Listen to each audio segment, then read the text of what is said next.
주여, 그런 물을 내게 주사 목마르지도 않고 또 여기 물 기르러 오지도 않게 하옵소서. 가서 내 남편을 불러오라. 나는 남편이 없나이다. 내가 남편이 없다는 말이 옳도다. 너에게 남편 5이 있었고 지금 있는 자도 내 남편이 아니니 내 말이 참되도다. 주여, 내가 보니 선지자로소이다. 우리 조상들은 이 산에서 예배하였는데 당신들의 말은 예배할 곳이 예루살렘에 있다 하더이다. 여자여, 내 말을 믿으라. 이 산에서도 말고 예루살렘에서도 말고 너희가 아버지께 예배할 때가 이르리라. 너희는 알지 못하는 것을 예배하고 우리는 아는 것을 예배하노니 이는 구원이 유대인에게서 남이라. 아버지께 참되게 예배하는 자들은 영과 진리로 예배할 때가 오나니 곧 이때라. 아버지께서는 자기에게 이렇게 예배하는 자들을 찾으시느니라. 하나님은 영이시니 예배하는 자가 영과 진리로 예배할지니라.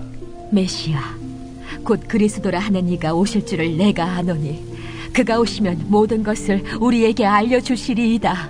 네게 말하는 내가 그라.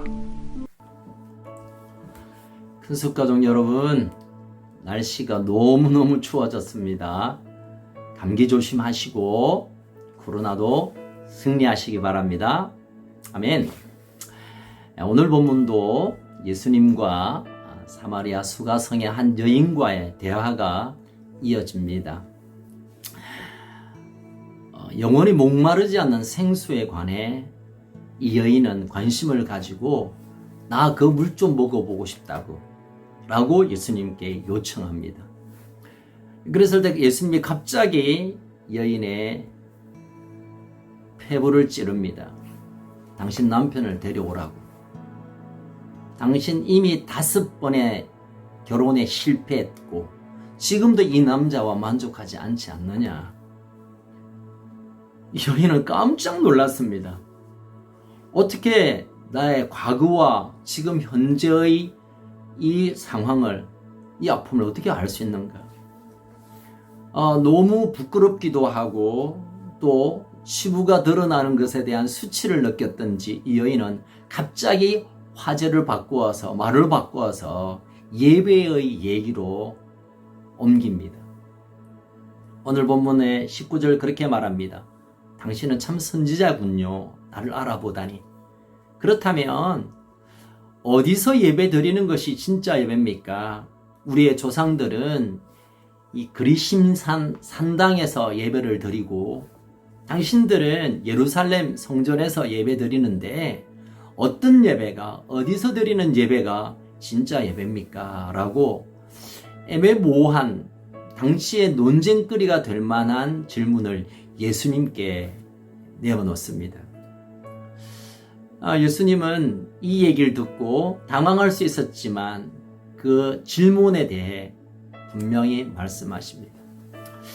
이 여인이 이렇게 질문했던 역사적 배경이 있죠. 솔로몬이 나라를 이제 통일시켰고 하나님의 성전에서, 예루살렘에 있는 성전에서 예배를 드렸는데 그때쯤 남북이 나누어졌습니다. 북쪽 여로보암은 가만히 생각해 보니까 북쪽 남북이 나누어져서 있었지만 절기에 따라 예루살렘 가서 예배 드리는 것이 정치적으로 늘 마음에 걸렸습니다. 그래서 그리심산에 산당을 지어놓고 여기에서 하나님께 예배 드리는 것, 이걸 하나님 받으신다. 이곳에서 드리는 예배가 참 예배다라고 강조했습니다. 그러니 사마리아 사람과 유대인들이 함께 만나면 늘 이것으로 싸웠습니다. 어디가 맞냐? 어디가 진짜 예배드리는 장소냐? 라는 이런 갈등과 논쟁이 있었습니다. 이 여인도 그 질문을 예수님께 내어놓습니다. 그랬을 때 예수님이 이렇게 대답합니다. 21절이죠. 여자여, 내 말을 믿어라. 이 산도 말고 예루살렘도 말고 너희가 아버지께 예배할 때가 이르리. 이곳 저곳에 대한 관심이 아니라 하나님 아버지께 드리는 예배의 대상 하나님 아버지께 드리는 그 예배가 진짜 예배라는 것을 예수님이 말씀하고 있습니다.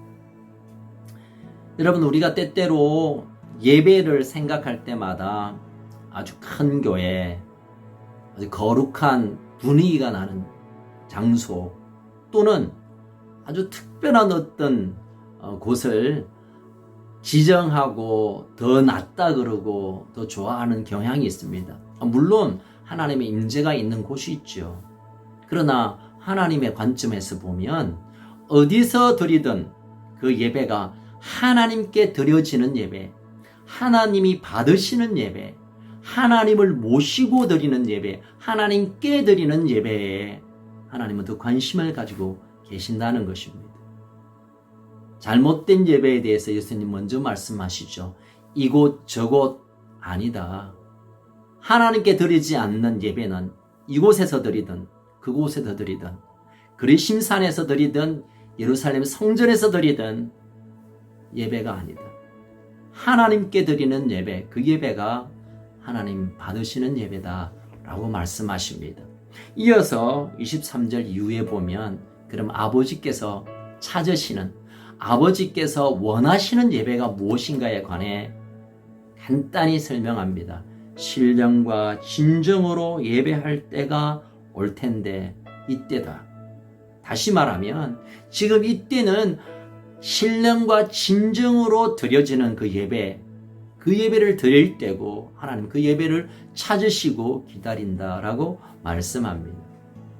우리가 되게 신령과 진정으로 예배 드립니다라고 말하지만 조금 더 우리가 신령과 진정의 예배를 다시 이해했으면 좋겠습니다. 신령으로 드린다는 것은 영어로 보면 in spirit, in the spirit, 하나님의 성령으로 드려지는 예배. 다시 말하면 하나님의 성령의 감동이 있고 하나님의 성령의 역사가 흐르고 하나님의 성령의 임재 가운데 성령의 이끄심과 성령의 감동과 성령의 운행하심이 우선 세워지는 예배가 하나님이 찾으시고 원하시는 예배라는 것입니다. 숫자가 아니라 장소가 아니라 분위기가 아니라 하나님의 성령이 운행하시도록 주권을 내어드리는, 하나님이 친히 그 주권을 가지고 일하시는 현장과 시간이 되도록 내어드리는 예배를 하나님 기쁘시게 받으시는 예배입니다. 두 번째로 진리로. 이 진리로라는 것은 in through, 그러니까 그 말씀이라고 말할 수 있고 또는 말씀의 본질이신 예수님이라고 말할 수 있는 것입니다. 하나님의 말씀이 역사하는, 그것이 예수 그리스도를 드러내게 하시고 그 드러나신 예수님이 그 시간과 그 장소에서 역사하시는 이 진리에 풀어지는 그 현장, 그 시간이 하나님이 기뻐하시는 참된 예배의 순간이라는 것입니다. 우리가 모여서 드리든 또는 영상으로 드리든 공동체의 예배도 그러합니다. 하나님의 성령이 운행하시도록 주의 말씀과 그 말씀으로 그리스도를 비추어내는 진리가 선포되어지는 예배, 그리고 우리의 삶의 예배 속에서도 하나님의 성령의 이끄심과 성령의 인도함을 받는 삶의 순간들, 일상들, 그것이 예배고, 그 또한 하나님의 말씀을 통하여 내 의지와 내 뜻과 내 계획이 아니라 하나님의 말씀이 이끄시는 대로 내 삶을 내어드리는 이 삶의 예배, 하나님이 찾으시고 소원하시는 예배인 것입니다. 사랑하는 우리 큰석가족 여러분, 우리가 모일 때마다 어떻게 하든지 성령께서 임하시도록, 어떻게 하든지 하나님의 말씀의 계시가 풀어지도록 갈망하며 예배로 나오시길 바랍니다. 그리고 우리의 삶의 모든 현장 가운데 삶의 순간순간이 하나님의 성령이 이끄시고 말씀이 내 속에 살아 역사하는 신령과 진정의 삶, 신령과 진정의 삶의 예배가 드려질 때 하나님의 기쁨이 되고 하나님이 찾으심으로 하나님이 운행하시는, 하나님이 오셔서 일하시는 역사가 나타나게 될 것입니다. 사랑하는 건속가족 여러분, 오늘도 예배 가운데 서시고 또 내일 올 주일날 지금 비대면으로 어쩔 수 없이 영상으로 드리지만 하나님의 성령이 운행하는 그런 예배, 하나님의 계시의 말씀이 풀어지고 말씀이 내 삶을 이끄는 진리로 드려지는 예배가 되기를 중보해 주시고 여러분 삶에서도 그런 예배가 날마다 일상이 되기를 주의 이름으로 축원합니다. 함께 기도하겠습니다. 살아계신 하나님 아버지, 우리가 너무 형식적이고 또는 어떤 우리가 만들어 놓은 틀 가운데 하나님을 만나고 예배하는 것이 익숙해졌습니다. 하나님의 성령이 우리 가운데 운행하기를, 주의 계시의 말씀이 풀어지고 이해되고 그 말씀의 근원 되신 예수 그리스도의 역사가 우리 삶 속에 풀어지며 우리 예배 가운데 드러나게 하여 주옵소서. 하나님, 우리가 이 예배가 없다면 하나님을 결코 만날 수 없고 하나님의 능력과 하나님의 지혜와 하나님의 일하심을 만날 수 없기에 우리가 예배에 갈망이 있습니다. 하나님, 오늘 우리도 한 삶의 순간순간에서 신령과 진정으로 주께 나아가겠습니다. 주님 만나 주시고 또 우리가 함께 모여드리는 예배 가운데서도 주의 성령과 주의 말씀이 풀어지고 채워지고 사라지게 하여 주옵소서. 오늘 우리가 동행하시는 예수님 이름으로 기도하옵나이다. 아멘.